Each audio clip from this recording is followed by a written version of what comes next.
kò gbọ́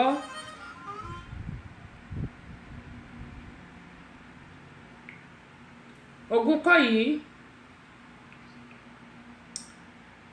gbogbo wa tá a bá ń lò ó ẹ má jẹ́ ká lò ó tá a bá dẹ̀ rí ẹni tó fẹ́ lò ó mo bẹ̀ wá torí Ọlọ́run ẹ jẹ́ ká sọ fún wọn ẹ jẹ́ ìwọ̀n náà mo máa ń fẹ́ sọ ṣùgbọ́n ìgbà míì ọkàn ẹ̀ kàn ti kú bẹ́ẹ̀ ni bá tún ṣe tán ni mo tún máa ń rántí torí pé nǹkan tó wà lágbárí tèmi náà pọ̀ kọ́lọ́n kó ṣàánú wa ni gbogbo ẹ̀yin èèyàn wa tí mo add sí orí Facebook NGO wa torí ẹ máa wò pé ta ló ní Center for Family Resources and Women Empowerment ó ti wà lórí ayélujára èmi ni mo add a lot of people síbẹ̀ èmi ni mo add yín tí ẹ bá wò pé ta ló ní eléyìí NGO wa ni o adúpẹ́ lọ́wọ́ Ọlọ́run pé a ti fìdí kalẹ̀ báyìí gẹ́gẹ́ yìí máa ń sọ pé ẹnikẹ́ni tí wọ́n bá nípa láti ṣèrànlọ́wọ́ fún òun náà lẹ́nìkejì rẹ tọ́jú rẹ̀ àwọn nǹkan tí mo gbé kalẹ̀ yìí fúnrànlọ́wọ́ àwọn èèyàn ni kò ń ṣe fúnrànlọ́wọ́ Abọ́sẹ̀dé o NGO eléyìí we have approved láti Àbújá ni kò ń ṣe pé a kàn gbé kalẹ̀ rárá a gbé kalẹ̀ láti fi ran àwọn èèyàn lọ́wọ́ mo dúpẹ́ pé láti bí oṣù tó kọjá yìí láti bẹ̀rẹ̀ oṣù tó kọjá yìí la bẹ̀rẹ̀ on the 26 la bẹ̀rẹ̀ sí káàkiri Ọlọ́run dẹ̀ ti ń gba gbogbo ògo wọn bá nǹkan tá a ní à ń fún àwọn èèyàn a fi ń ṣèrànlọ́wọ́ fún wọn tẹ́ bá lọ sínú Daily Times on the 1st Wednesday ó ti wà nù ó wà nù Daily Times ó wà nù Tribune on the 1st Wednesday ó wà nù Punch on the 3rd ó wà nù Punch on the 3rd another one is out today yesterday Tribune mi ó tún ti jáde àti lọ sí prison yard Agodi nìbàdàn àti lọ Agodi nìbàdàn àti lọ sí Èkó àlọ sọ́wọ́n afánèjì yẹn lẹ́kọ̀ọ́ ó tún kù Abẹ́òkúta a dẹ̀ ti lọ sí àwọn ibì kọ̀ọ̀kan náà aṣeré lọ sóṣogbo ṣùgbọ́n a máa tọ̀ díẹ̀ báyìí ṣùgbọ́n láìsí ẹ̀yin èèyàn wa kò sí nǹkan tí Abọ́sẹ̀dé kò sí nǹkan tá a lè dá ṣe èyí tí mo add sí orí Facebook family the Center for Family Resources and Women Empowerment kò ṣe pé láti post nǹkan síbẹ̀ kò ṣe pé láti help wa láti ràn wá lọ́wọ́ káà náà lè ran àwọn èèyàn lọ́wọ́ gbogbo nǹkan kí nǹkan tẹ́ bá ti ní PayPal máa wà ń bẹ̀ ẹ máa lọ donate ẹ̀ kò sí nǹkan tó kéré jù tẹ́ bá dẹ̀ ti ń ṣe yìí àwọn máa lù yín lọ́gọ̀ ẹnu and ó tún máa jẹ́ tax deduction ìyẹn ni pé tax deductible òun ló máa jẹ́ fún àwọn tí wọ́n bá donate tàbí tó bá fún wa ní owó tàbí tó bá fún wa ní anything bó ṣe jẹ́ nìyẹn ìlú wa náà ní ìlú wa a lè fi wé tẹlòmíì ó dáa wọ́n ní mental desk cough mixture ní ayédèrú cough mixture yìí ti wà ń ta fún gbogbo àǹfààní ẹ̀yin èèyàn wa ẹ má lò ó mental desk ayédèrú ni ẹ má lò ó original wà ṣùgbọ́n mi wọ́n bí tẹ́ ti lè rí ṣùgbọ́n eléyìí most of it is fake àwọn ó ń ṣe damages sí ara àwọn èèyàn ayédèrú ni àwọn Yíbò ló ṣe eléyìí àwọn Yíbò ló ṣe gbogbo á láti ṣọ́ra gan ni á láti ṣọ́ra àti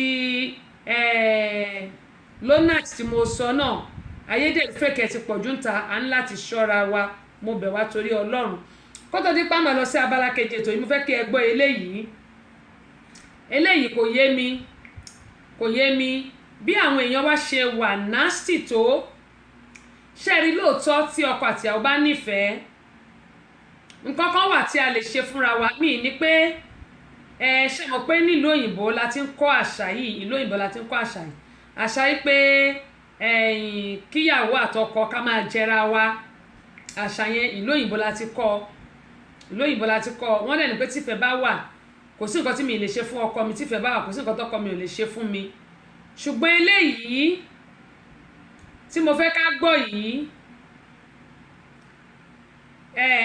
arákùnrin ó ti bù kànjọ̀gbọ̀n jù obìnrin yẹn wá fi sílẹ̀ ó wá fẹ́ sọ̀rọ̀ ẹ̀ di wèrè ọ̀sán gan ìyẹn ni òye mi ń bolo ságbà mo dẹ̀ fẹ́ kẹ́yìn èèyàn wá gbọ́ ni o kó tó di pé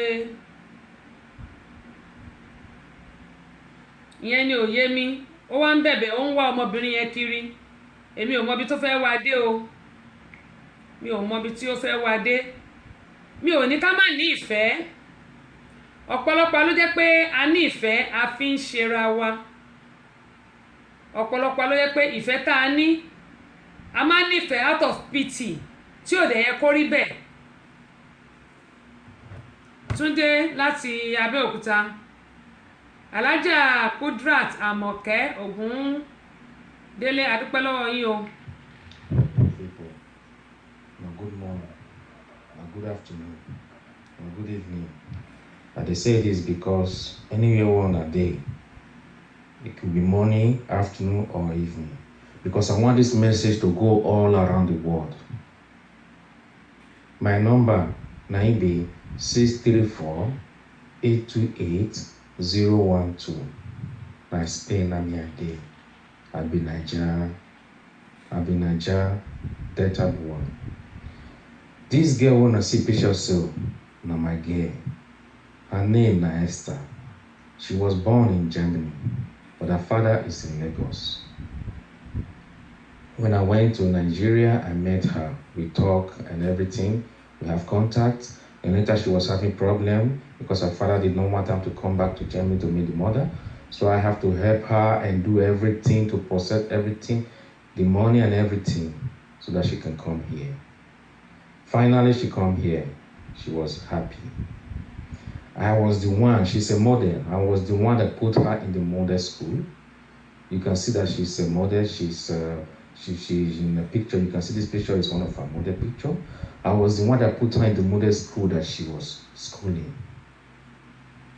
You understand me? So she was very happy. As I love this girl, Rich, as I love her, Rich, I go open my mouth to make she mess for my mouth. If this girl not mess on my mouth in a week, not 2 times. Just as I love her, Rich. There was a day I would ask her, I said, baby, I want to chop your shit. She speaks very good Pidgin English because she was in Lagos for a long time. We speak Pidgin English together. There was a day I would plead her that I want to chop your shit. And she said, no, that is too nasty. That was what she told me. She said, no, baby, that's too nasty. So if she know the mess on my mouth, that mess na confirm. That one I know the miss am. When she want mess like this, she could just give me some. I could just open my mouth. She could just mess inside. Twin. So with that now by the way. So what you call happen be say me I know the house. Meanwhile, this girl I don't see some kind of number for a phone because where she dey work. Now, five boys, they also stay. I don't see some kind of movement what she do. After 5 years, we'll be together. I don't be that kind of person where they control phone. I be that kind of person where they, free, make everybody live a life. But when I see suspecting thing at times, I go like to, ask. Na normal thing. I'm not that kind of person where they jealous. Esther, anyway you did now, you dey hear me. If not lie me and they lie, Esther. Today, no. God, no. If not lie me and they lie. Esther, you know that I love you so much. So why have you done this to me? Esther, I'm not their house. Meanwhile, I don't see some strange things what they do. I'm not their house. Before I come, I call her phone 2 times because me I dey work.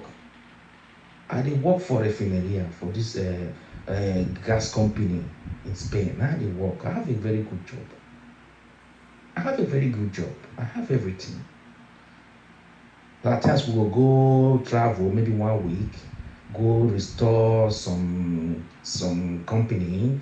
We'll go maybe the one big police station and we'll go there, go build them, go do some kind of things there. We'll stay 1 week. So this one we go now. Last time we went was Ameria for Repsol.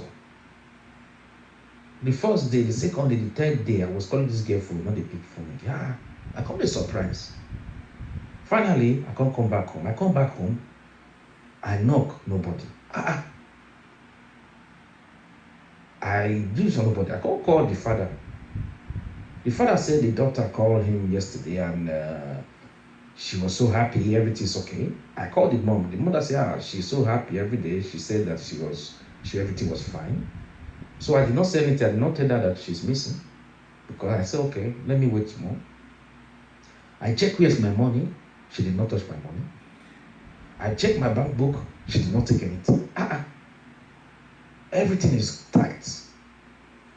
I dey call her phone, she no dey pick phone. Finally, she come send me a message with a strange number. She said that, baby, I'm sorry. I have to leave. I say, baby, wetin happen now? We don't get problem. Nothing happen. You know how I love you. All the mess when I don't chop for you, nobody fit do it for you. Wetin all happen now? Okay, you come now, make we talk. No matter what happen, we can also meet and talk. If you like, I fit dey here, you dey the other street. Make we for dey the exchange conversation. If you think maybe I wan hurt you, but you know I cannot hurt you now. She said, no, I cannot make it. I cannot make it, baby. I have to go. I cannot make it. I'm not an ordinary person. I'm not an ordinary person. I have to go. I don't want to tell you. I said, but what? You're not an ordinary person. In what manner? What are you talking about? So I went crazy. As I'm talking to you now, since 3 days now, I never chop. I never chop to 3 days. If you see me, I lean anyhow. Baby, wherever you are. And as she write that finish, she blocked that number. That number was not even her number. And that number not they go again. Since then now, I never hear anything from this girl again. Anybody wey see am, I beg, make una help me. Make una help me bring her come back. Baby, anyway you there, I know you must be with another man now. You are with another man, and that's why you may give me that excuse. I know. Baby, please tell that man to leave you alone. You don't belong to him. You belong to me, baby. You belong to me. You belong to me. Please come back. Come back to me. I cannot say that I will give you everything now because I already gave you everything and you left without taking none of my pain. That's why I was also surprised.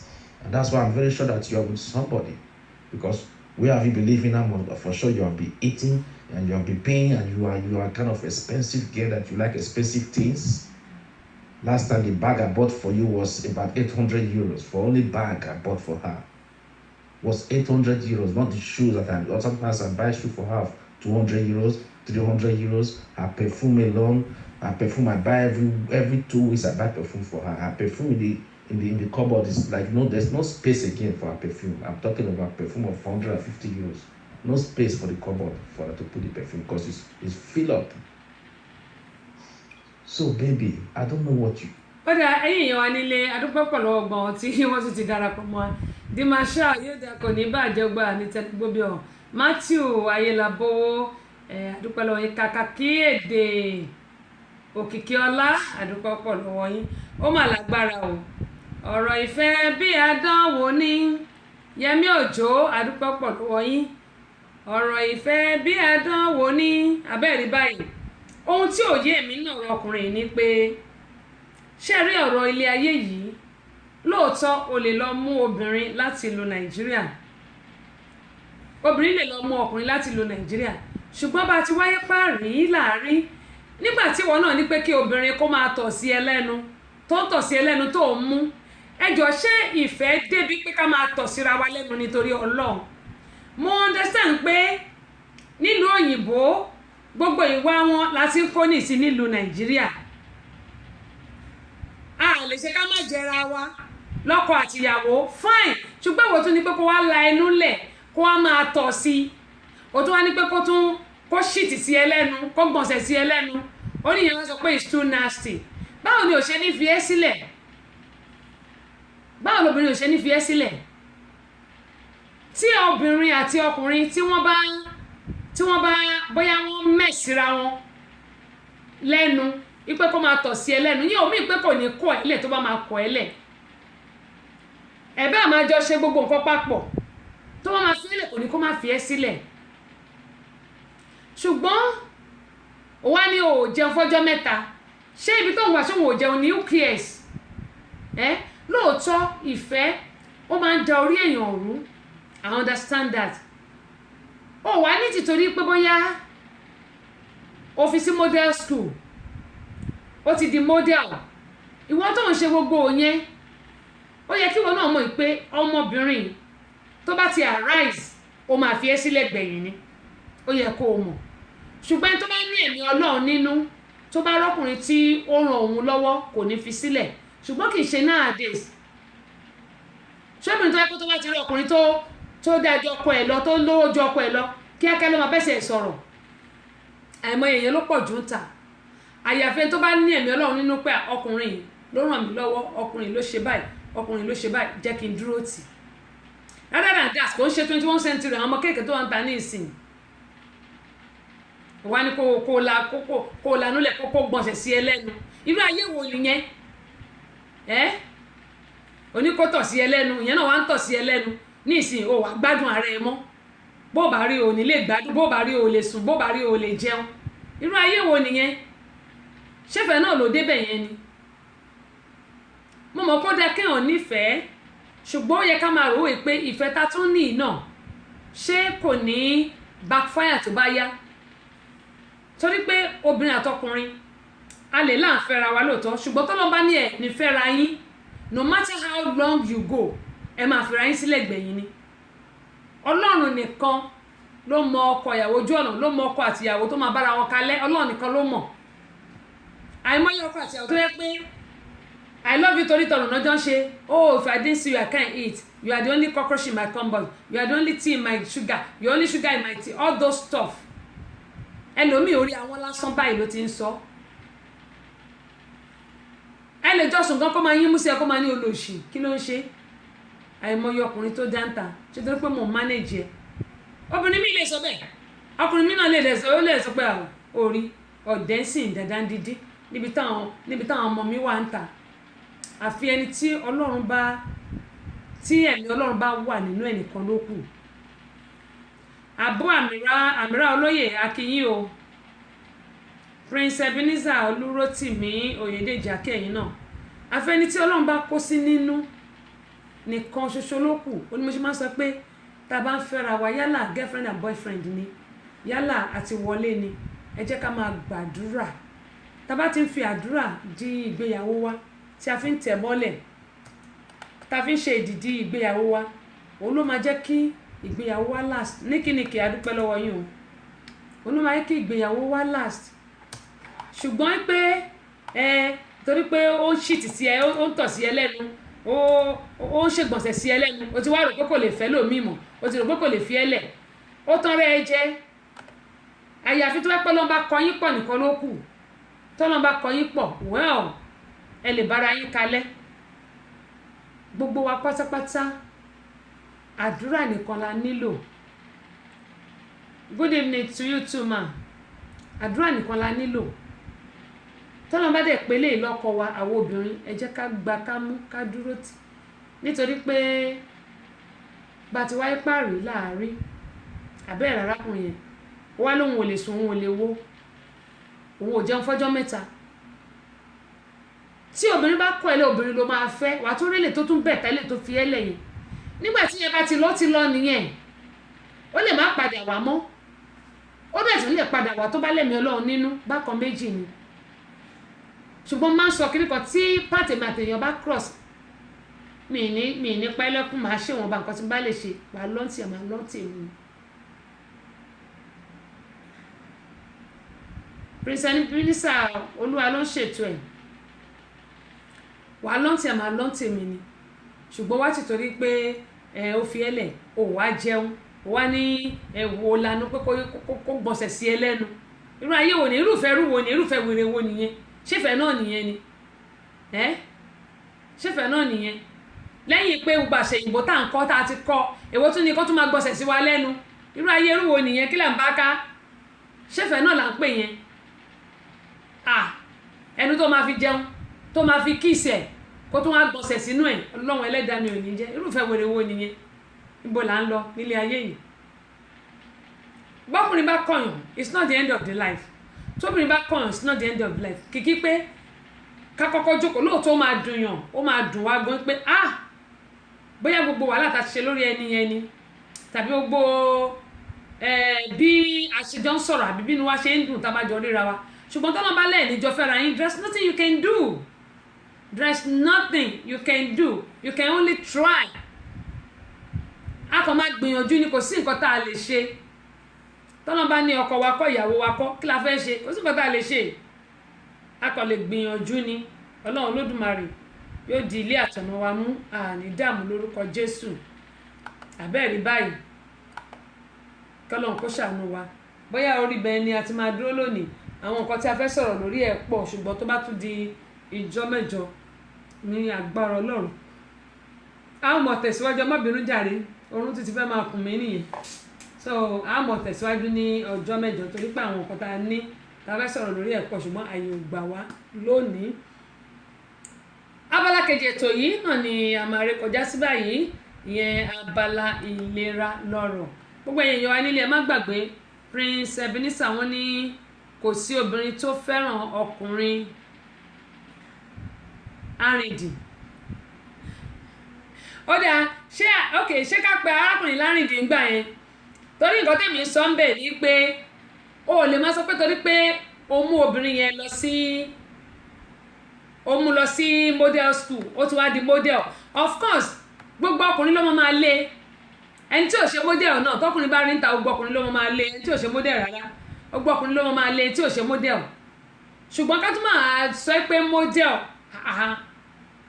ìwọ tó o ní o fẹ́ tó lóòjọ́ pẹ̀lú ẹ kó o máa gbàdúrà wípé wọ́n lọ́n jọ o máyà kan gbọmọ ìmọ̀ mi lọ́wọ́ o kó o dẹ̀ máa ṣojúṣe òun ṣojúṣe fine ṣùgbọ́n àmọ́ fi síwájú ọlọ́run pé wọ́n lọ́n ìyàwó mi lélẹ́yìí o ṣùgbọ́n tọ́lọ́ bá mọ̀ pé kò ń ṣe ìyàwó ẹ̀ ò bá gbàdúrà di 200 years kò ní dúró bọ́rọ̀ lé àyè ṣe jẹ́ nìyẹn ó ní mo ṣe máa ń sọ fáwọn èèyàn pé kó máa gbàdúrà pé èròǹgbà wa kó papọ̀ mọ́ ti ọlọ́run ṣe tí èròǹgbà wa àti gbogbo nǹkan tá a bá ń sọ tó bá ti papọ̀ mọ́ tọlọ́run gbogbo àmà lọ déédéé ni ṣùgbọ́n tí ó bá ti papọ̀ oníkàpà fọ́ndà gbé ni kò sí nǹkan tá a lè ṣe sí no matter how you love each other no matter how you can die for each other tí ọlọ́run bá sọ pé ẹ̀ kì í ṣọkọ àtìyàwó oníkàpà máa fọ́ndà gbègbè yìí náà ni wọ́n máa fọ́ndà gbé ni ìmọ̀ kí wàá ṣe pé kó wá parẹ́ tíyẹn bá lọ wà rẹ́ lómi tó dáa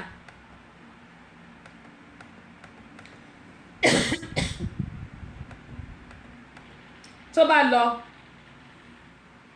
wàá rí ẹlòmíì tó dáa. ọdún kan máa ń lọ.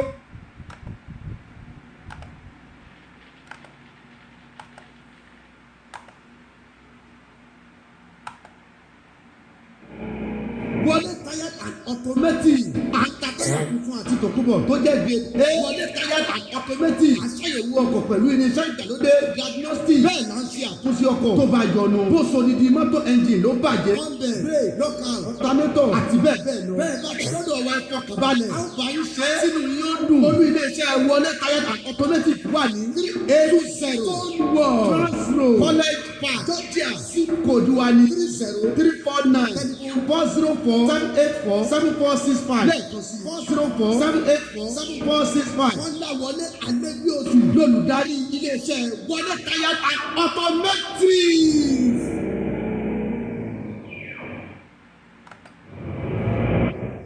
Ṣọlá importer and exporter iléeṣẹ́ tí ń ta oríṣiríṣi mọ́tò tuntun àti tòkunbọ̀ tó yanrantí àwọn ọkọ̀ bíi Toyota Camry Venza Highlander Jeep truck limousine àti bẹ́ẹ̀ bẹ́ẹ̀ lọ ẹ̀dínwó ni gbogbo ọjà tẹ́ bá rà lọ́dọ̀ wa bákan náà ẹ̀wẹ̀ bí ẹ bá ra mọ́tò lókè òkun a lè bá yín fi ṣọwọ́ sórílẹ̀-èdè Nàìjíríà tàbí kíbi jákèjádò àgbáyé Ṣọlá importer and exporter orúkọ rere ló jẹ wá lógún olú iléeṣẹ́ Ṣọlá importer and exporter wà ní Palace 42 Riverdale Road Georgia US zip code wa ní 0372 telephone 404-246-2000 lẹ́ẹ̀kan sí 404-246-2000 Ṣọlá importer and exporter ìfọkànbalẹ̀ lọ́jà tẹ́ bá rà ń bẹ̀.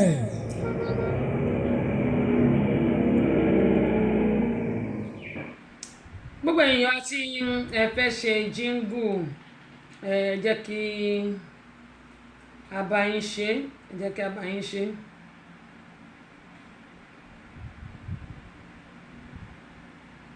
ẹ wò kí n tó lọ sí abala kejì stupidity tá à ń sọ̀rọ̀ ẹ̀ rí o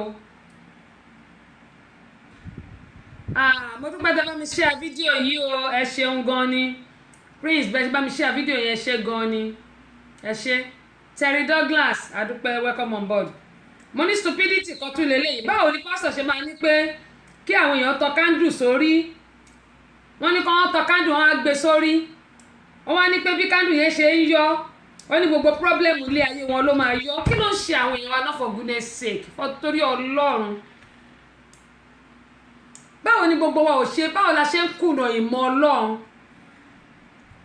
ọ̀pọ̀lọpọ̀ ọmọ orílẹ̀-èdè pàápàá jùlọ àwọn ọmọ Nàìjíríà à ń kùnà ògo Ọlọ́run ẹ tún wọlé tí mo tún rí yìí Ọlọ́run á ṣàṣàánú wa pásítọ̀ wọ́n tanná lé wọn wọ́n tanná sínú kándù 4 wọ́n wá so papọ̀ wọ́n wá ní bí kándù yẹn ṣe ń yọ lé arákùnrin yẹn lórí wọ́n níbẹ̀ ni bó bá ṣe bí kándù yẹn bá ṣe met ni problem ọ̀nà ayé ẹ̀ máa met. Who told them that? Onímọ̀ ìsọ̀kọ́ ta ni abínú obìnrin tàbí ta lóyún ní obìnrin tí ò ní one thing or the other. Even the pastors, their problem is more even greater than the audience, than the member of the church.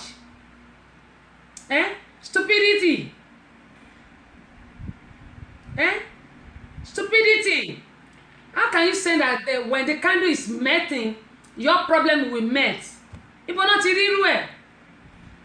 Tá bá lọ wo Genesis nínú Bíbélì, ó sọ yí pé nínú ogún wa láti mọ jẹ, nínú ogún wa láti mọ mu, ó wà ní Genesis.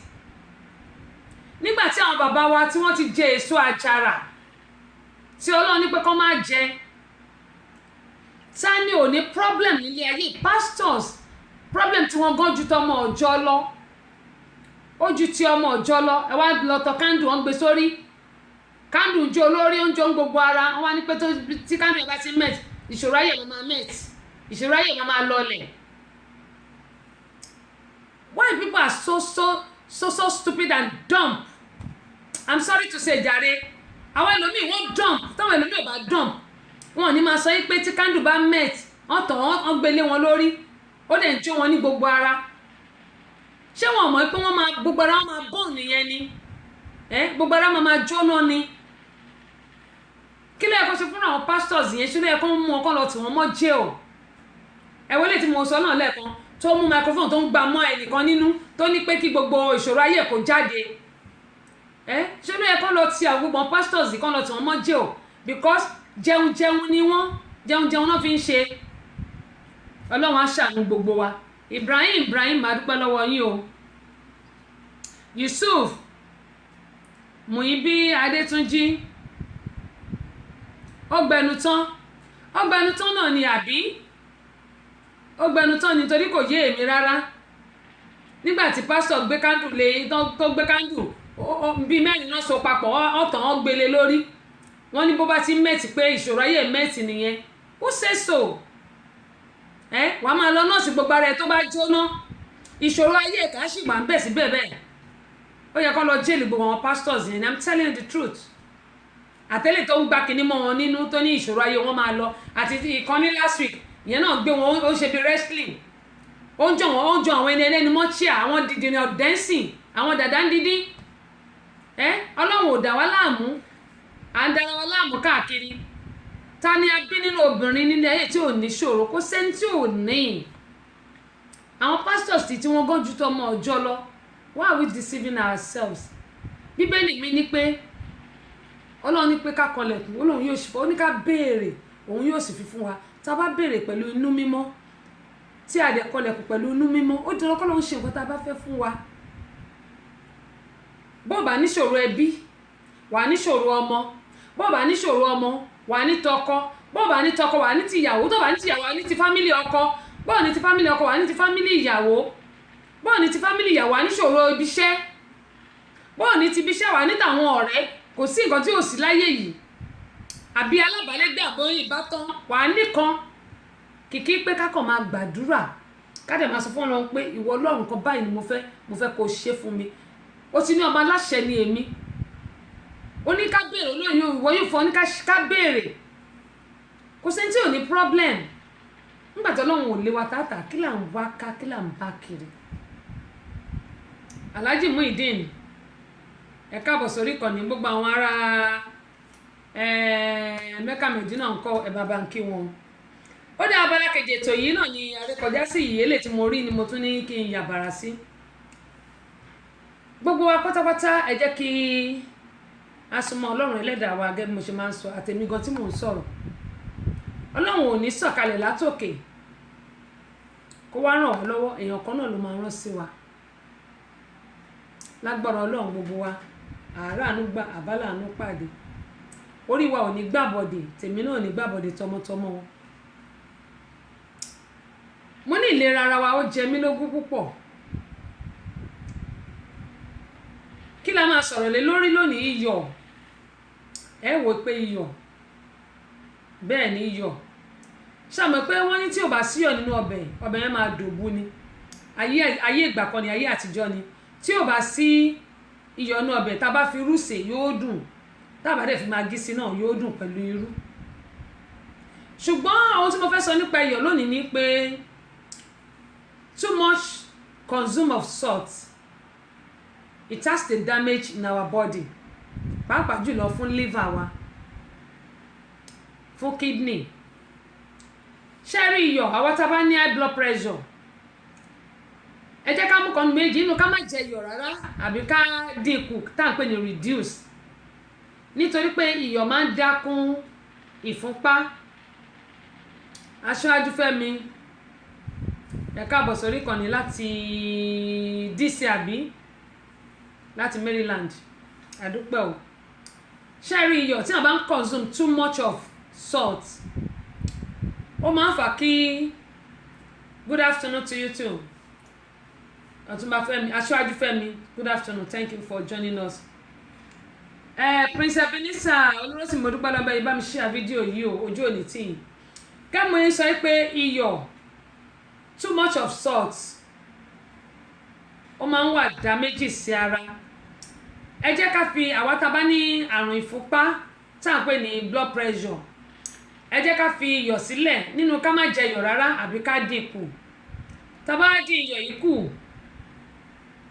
tá bá fẹ́ sebẹ̀, tó bá jẹ́ magí lásán la fẹ́ lò àti irú, ó máa dípò iyọ̀ nínú oúnjẹ wa. Tó bá dẹ̀ pé ìrẹsì la fẹ́ sè, a lè jẹ ìrẹsì láì fi iyọ̀ sí. Tá bá dẹ̀ mọ̀ pé a lè ṣe, bó bá jẹ́ pinch kékeré kára fi sí. Ṣùgbọ́n ká má kí iyọ̀ pọ̀ jù náà àwọn nǹkan tá bá ń jẹ, nítorí pé iyọ̀ ó máa ń ṣe, tó bá pọ̀ jù lára, ó ní àǹfààní o, ó ní àǹfààní, ṣùgbọ́n ìdàkejì ló pọ̀ jù, yẹn ni pé disadvantage òun ló pọ̀ jù, pàápàá jùlọ fún àwọn tó bá ní ẹ̀jẹ̀ ríru tá à ń pè ní ìfúnpá. A ní láti ṣọ́ra fún iyọ̀. Iyọ̀ kéékèèké ìwọ̀nba tá bá ti ra fi sí nǹkan tá bá ń jẹ ó ti tó. Mo dẹ̀ sọ náà pé ká máa mu omi dáadáa, ká dẹ̀ máa ṣe exercise. Àwọn iyọ̀ tó bá ti jẹ tó bá ti wà nínú ara wa tẹ́lẹ̀, tó bá ṣe sáà tá bá ń làágùn, ẹ kàn gbìyànjú kẹ́ tọ́ àgùn yẹn wò kó dá ò, bọ́tẹ́ gbìyànjú kẹ́ tọ́ wò, ẹ rí pé kò ní jọ bí iyọ̀, kò ní jọ bí, ó máa wà sáwà somehow, kò ní dùn. Tàbí pé bí omi ojú, bómi ojú ṣe máa ń rí, àwọn omi ojú máa ń dàbí omi àgbọn ni, ṣùgbọ́n àgùn wa ó máa dàbí iyọ̀ ni. Òun ló fi jẹ́ pé a máa sweat gbogbo àwọn sodium tó bá wà lára wa, a máa sweat ẹ̀ dànù. Ìyẹn ló máa jẹ́ kí gbogbo iyọ̀ ta àgùn ta là yẹn